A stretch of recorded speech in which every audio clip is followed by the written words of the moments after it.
नमस्ते बच्चों, आज हम कक्षा चतुर्थ में विषय परिसर अध्ययन 1 में पाठ पहला प्राणियों का जीवन क्रम यानी प्राणियों का जीवन क्रम कैसे होता है, उन्हें मतलब जब से पैदा होते हैं तब से लेके बाद तक का उनका क्रम कैसे होता है, जीवन क्रम, उसके बारे में पढ़ेंगे।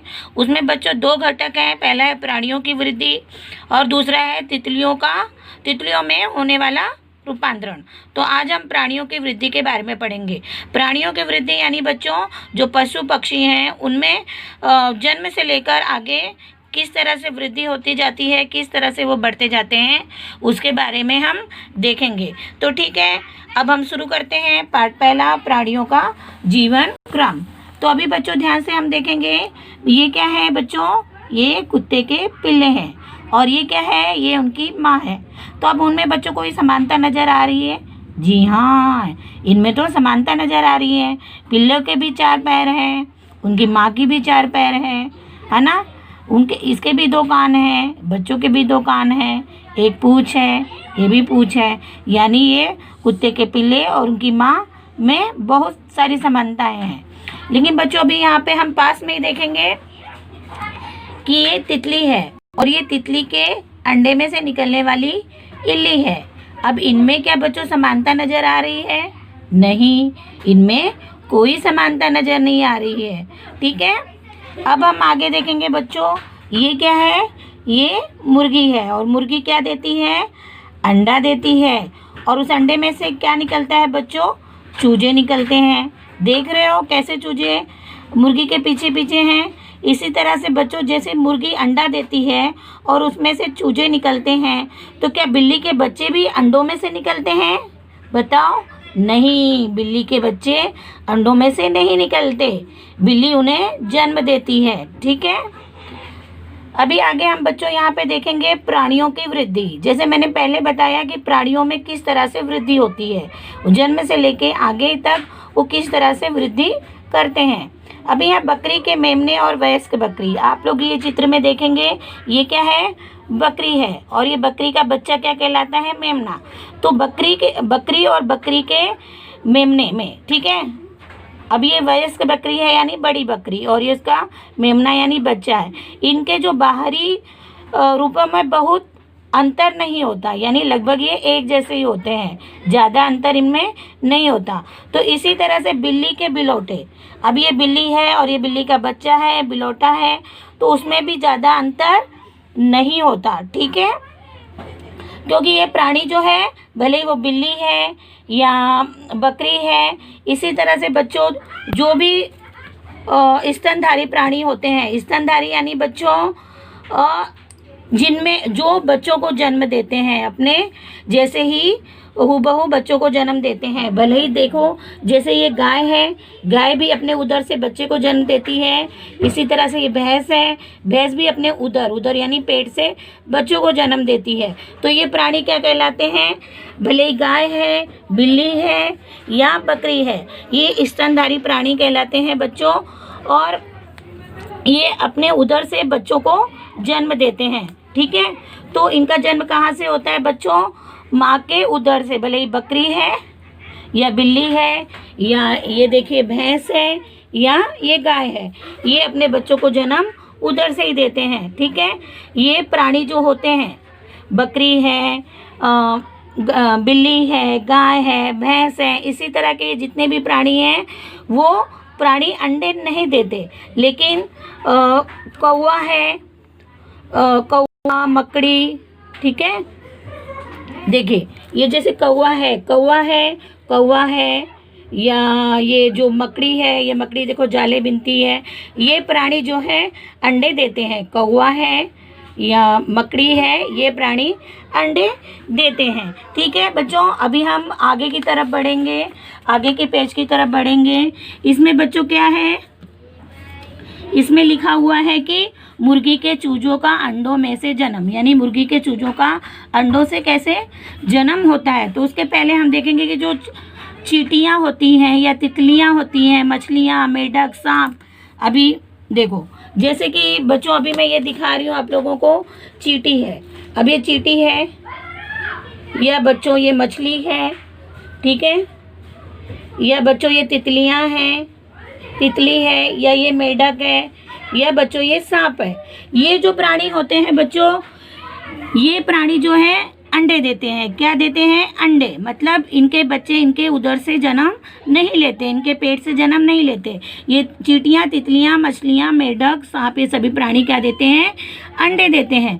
लेकिन इन प्राणियों के अंडे हमें यहाँ वहाँ दिखाई नहीं देते, है ना। कभी देखा है इन प्राणियों के अंडे तुमने कहीं पर? नहीं। क्यों? क्योंकि ये कुछ अत्यंत छोटे प्राणी, ये प्राणी काफ़ी छोटे होते हैं और इनके अंडे भी बहुत छोटे होते हैं और इस वजह से वो अंडे हमें कहीं नज़र नहीं आते। वे तो हमें आसानी से दिखते ही नहीं, है ना, बराबर ना, हमें नहीं नज़र आते जल्दी।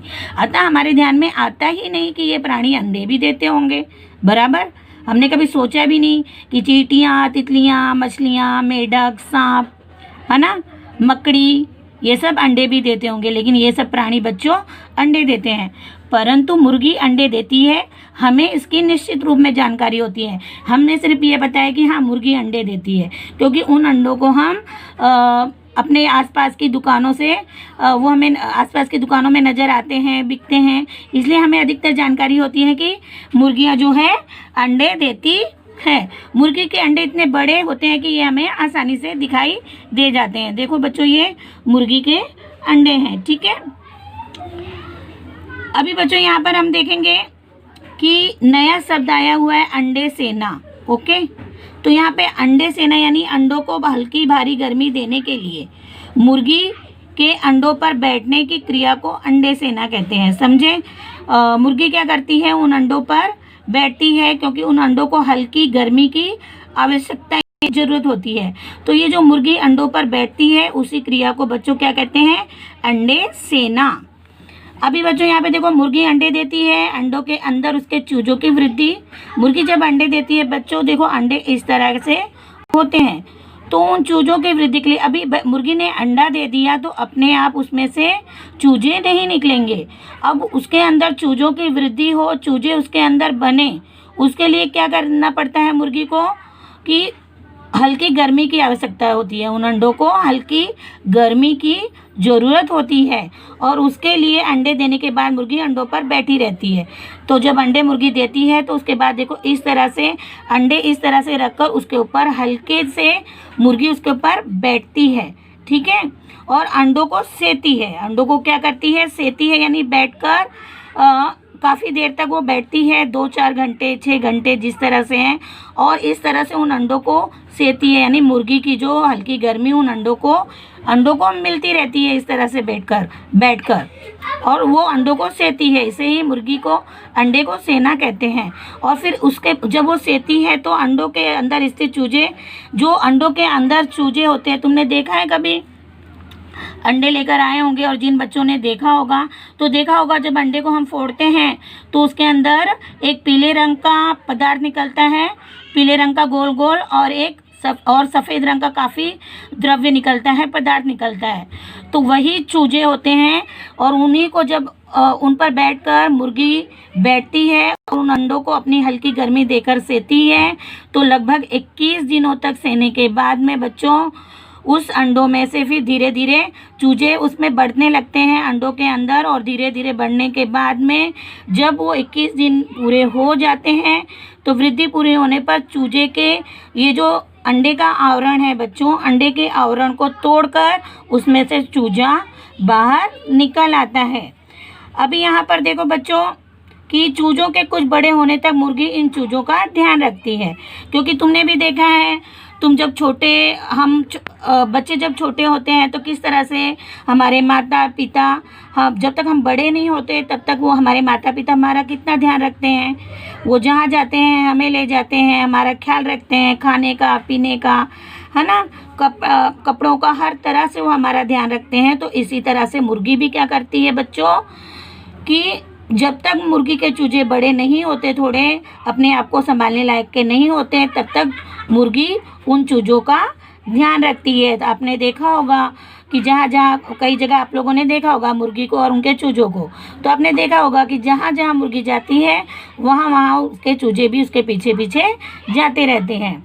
तो क्या तुम जानते हो कि जिस समय मुर्गी अंडों को सेती है, देखा तुमने यहाँ पे इस चित्र में देख रहे हो बच्चों, जिस समय मुर्गी अंडे को सेती है उस समय अंडों की सुरक्षा हेतु यानी जब वो उन्हें सेती रहती है उस समय अगर वहाँ पर कोई आ जाए तो वो क्या हो जाती है, आक्रामक बन जाती है। ऐसे हमने कभी मुर्गी को नहीं देखा कि वो किसी पर झपट पड़े या आगे से कुछ वो व्यवहार करे कि सामने वाले को नुकसान पहुँचाए, लेकिन जब वो मुर्गी अपने अंडों को बच्चों सेती रहती है तो आक्रामक हो जाती है अगर कोई पास में आता है। किस वजह से? उसे ये डर होता है कि सामने से कोई आकर उसके अंडों को नुकसान ना पहुंचा दे, इसलिए वो आक्रामक बन जाती है। यदि कोई अंडों के पास आ जाए तो वह दौड़कर उस पर झपट पड़ती है। जैसे आक्रामक होना यानी झपट पड़ना, तो उस पर झपटने लगती है। बस वो यही सोचकर झपटने लगती है कि कोई उसके अंडों को नुकसान ना पहुंचाए। अभी यहाँ पे हमें देखो बच्चों, मुर्गी और उसके चूजे में हमें किन बातों में समानता होती है कि नहीं वो देखेंगे। पहले ये बताओ, समानता है, कुछ हद तक समानता है। जैसे मुर्गी का आकार देखें, चूजे का आकार देखें, मुर्गी के ये पंख थोड़े निकले हैं लेकिन चूजों के पंख भी निकले हैं। मुर्गी के भी ये 2 पंजे हैं, चूजों के भी हैं, लेकिन ये मुर्गी बड़ी है तो उसके ये पंजों का आकार थोड़ा बड़ा है। इसी तरह से थोड़ा अंतर ये है कि मुर्गी के जो देखो ऊपर कलगी लगी है लाल रंग की, तो जब चूजा बढ़ता है मुर्गी या मुर्गे का रूप लेता है तो उसके सिर पर बच्चों कलगी आ जाती है, लेकिन जब चूजे रहते हैं तब उनके सिर पर कलगी नहीं होती। इसी तरह से चोंच देखो, मुर्गी के जो ये चूजे हैं उनकी चोंच छोटी है, लेकिन जब वो चूजे बड़े हो जाते हैं तो चोंच का आकार देखो इस तरह से हो जाता है।